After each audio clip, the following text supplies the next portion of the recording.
자, 반갑습니다. 줌활용교수법 1편에 이어서 중활용교수법 2편, 줌활용 수업 시작 및 학생과 상호작용이라는 주제를 가지고 설명을 드리도록 하겠습니다. 자, 줌을 이용을 해서 수업을 하기 위한 배경에 대한 설명은 줌활용교수법 1에서 설명을 드렸고요. 그리고 줌을 사용하기 위해서는 설치를 하셔야 되는데 그 설치하는 과정도 줌활용교수법 1에서 설명을 드렸습니다. 이제 줌활용교수법은 설치가 되어진 상태에서 수업 진행하는 과정에 대해서 설명을 드리도록 하겠습니다. 줌활용교수법 1에서 설명드렸던 것처럼 줌을 이용을 해서 수업을 하실 때는 다양한 기능들이 있는데요. 그 중에서도 실제로 수업에 많이 활용되는 부분들 중심으로 해서 간략하게 설명을 드리도록 하겠습니다. 줌을 시작을 하시게 되면 로그인 되어 있다는 가정하에서 다음과 같은 줌 실행을 하시게 되면 화면이 나오게 됩니다. 자, 이 화면에서는 보시는 것처럼 이 화면의 오른쪽 상단 부분에 보시게 되면 로그인 하신 분의 이니셜이나 또는 얼굴이 나오기도 하고요. 그 다음에 새 회의, 참가, 예약, 화면 공유, 그리고 회의 기록된 내용들이 나옵니다. 자, 하나씩 살펴보시게 되면 우선 새 회의의 경우에는 지금 바로 수업을 시작을 할 때 사용하는 경우가 되겠습니다. 자, 새 회의에서 현 시간에 수업을 바로 시작할 때 선택하는 버튼이 새 회의 버튼이 되겠고요. 그 다음에 회의를 지금 시작하는 것이 아니라 이미 남들이 만들어 놓은 회의에 참가하실 경우에 학회 같은 경우도 요즘 줌에서 많이 하지 않습니까? 참가하실 경우에는 회의 또는 수업에 참가를 선택을 하셔가지고 아이디, 패스워드를 알고 있는 상태에서 회의 참가도 가능하십니다. 자, 그리고 회의를 예약을 하셔서 사용하시는 경우도 있습니다. 몇 월 며칠 몇 시에 어떤 과목을 시작을 한다고 하게 되면 그 내용을 미리 예약하실 수가 있고요. 그 다음에 여기 화면 쪽에 보시게 되면 좀 이따 한 번 더 설명드리겠습니다만 내가 예약한 회의들을 볼 수가 있습니다. 그리고 이 예약 기능은요. 구글을 사용하실 경우에는 구글의 일정과 같이 연동하는 기능도 있을 수 있기 때문에 구글 폰을 쓰시는 분들은 구글 폰에서 일정 부분에서 같이 메시지가 뜨기도 합니다. 자, 그리고 예약된 회의를 내용을 보시고 몇 분 후에 시작될지 미리 확인을 하실 수도 있겠죠. 자, 이렇게 해서 회의를 준비를 하시게 되는데요.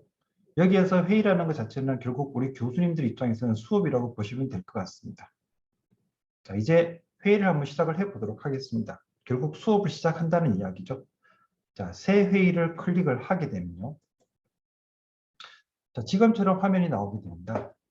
물론 이제 사용하시는 컴퓨터에 오디오나 스피커, 카메라가 정상적으로 설치가 되어 있고 활용할 수 있는 상태가 되면 이런 메시지가 뜨지 않고 비디오나 오디오를 연결하시겠습니까? 라는 메시지가 뜨게 되고요. 아예 설치가 안 되어 있으시면 감지하지 못했습니다라는 이런 메시지가 뜨게 됩니다.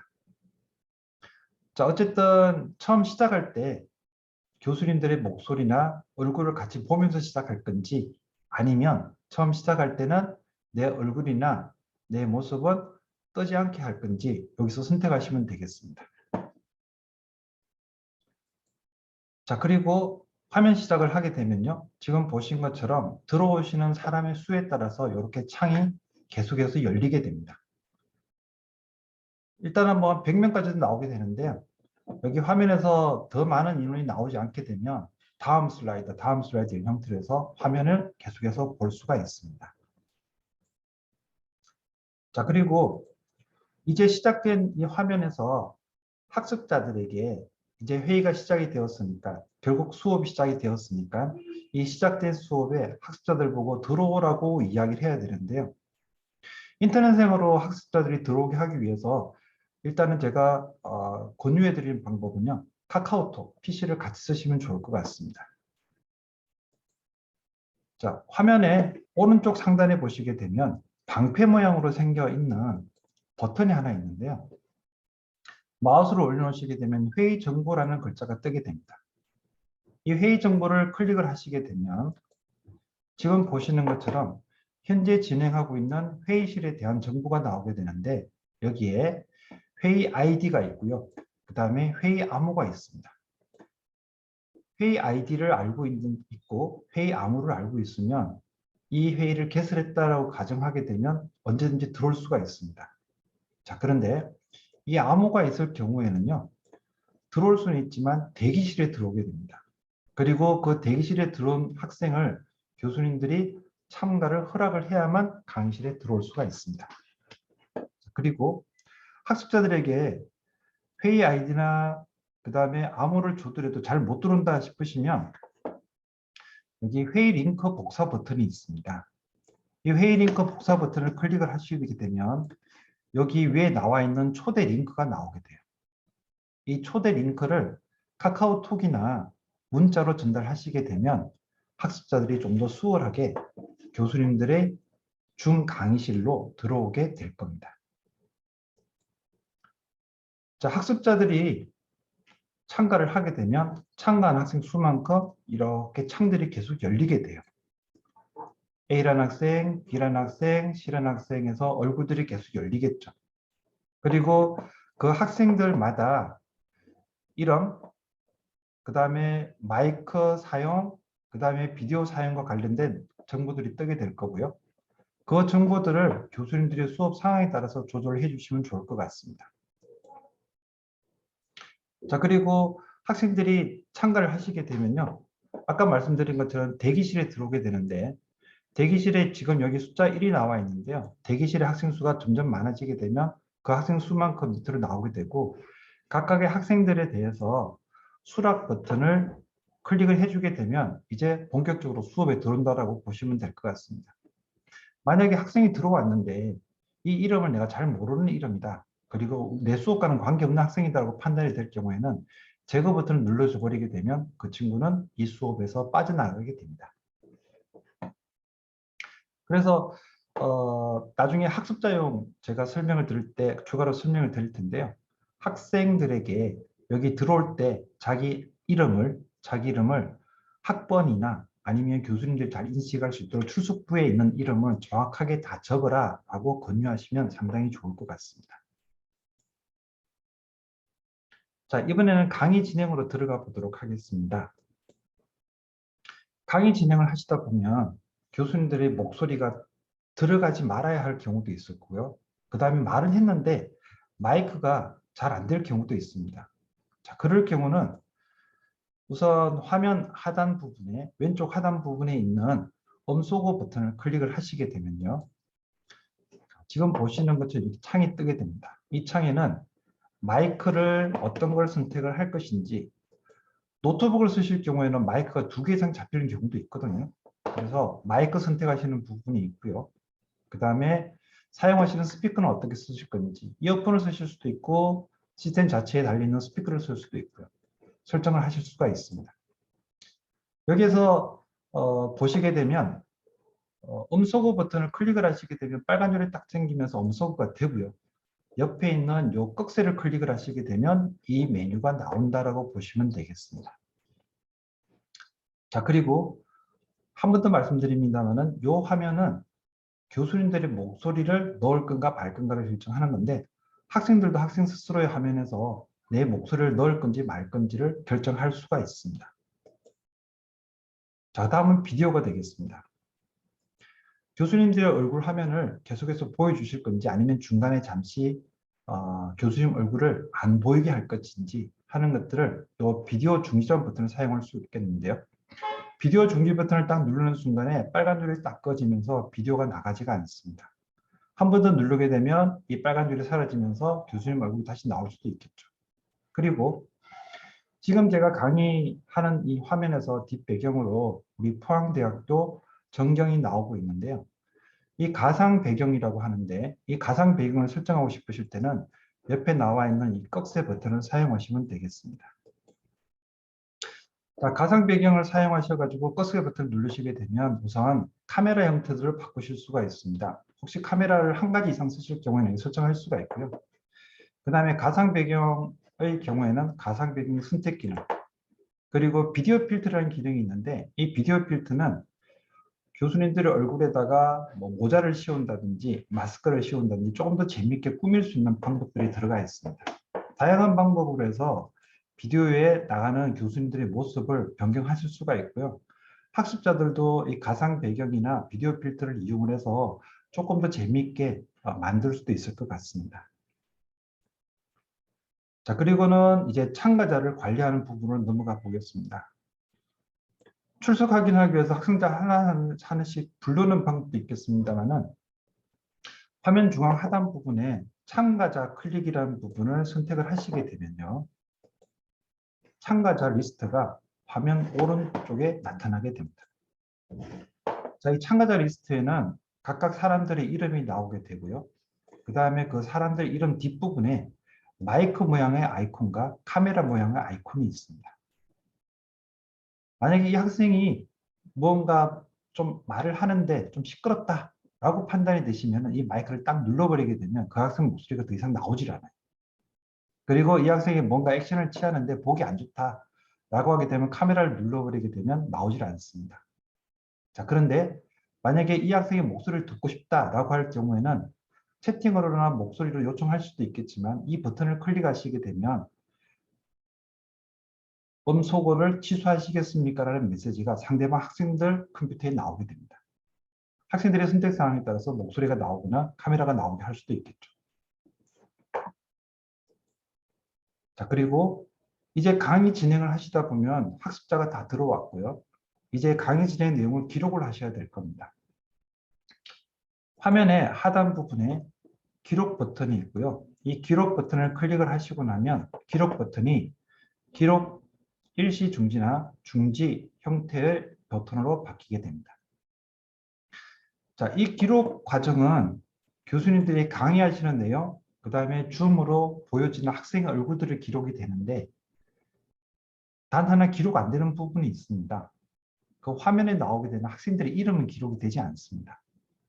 이거는 동영상이 만들어지고 난 다음에 그 만들어진 동영상이 외부로 유출될 걸 대비해서 얼굴과 이름을 정보를 다 같이 수용하는 것은 막은 것 같습니다.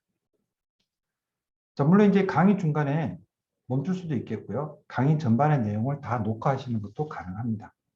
참고로 제가 지금 이 동영상 강의 녹화하는 것도요. 줌을 이용해서 하고 있습니다. 교수님 혼자 줌 회의를 여셔가지고 지금처럼 이렇게 강의 영상 녹화하시는 것도 가능하다라고 보시면 되겠습니다. 자, 학생들과 상호작용하는 방법으로 해서 채팅을 사용할 수도 있습니다. 화면 중앙 하단부에 보시면 조그맣게 채팅이라고 있는데요. 이 채팅창을 열게 되면 지금 보시는 것처럼 채팅창이 열리게 됩니다. 이 채팅창에서는 학습자들 전체를 대상으로 해서 교수님들이 공지사항이나 중요한 내용들을 글자로 남길 수도 있고요. 학습자들이 특정 사람에게만 또는 교수님에게만 자기가 하고 싶은 이야기, 질문 같은 것들을 남길 수도 있습니다. 이 채팅창을 이용하시게 되면 학습자들과 조금 더 적극적인 상호작용을 할 수 있을 거라고 생각이 듭니다. 자, 그리고 학습자들과 상호작용하는 재미있는 도구 중에 하나가 반응이라는 기능이 있습니다. 화면 중앙 하단부에 있는 반응 기능을 클릭을 하시면 되는데요.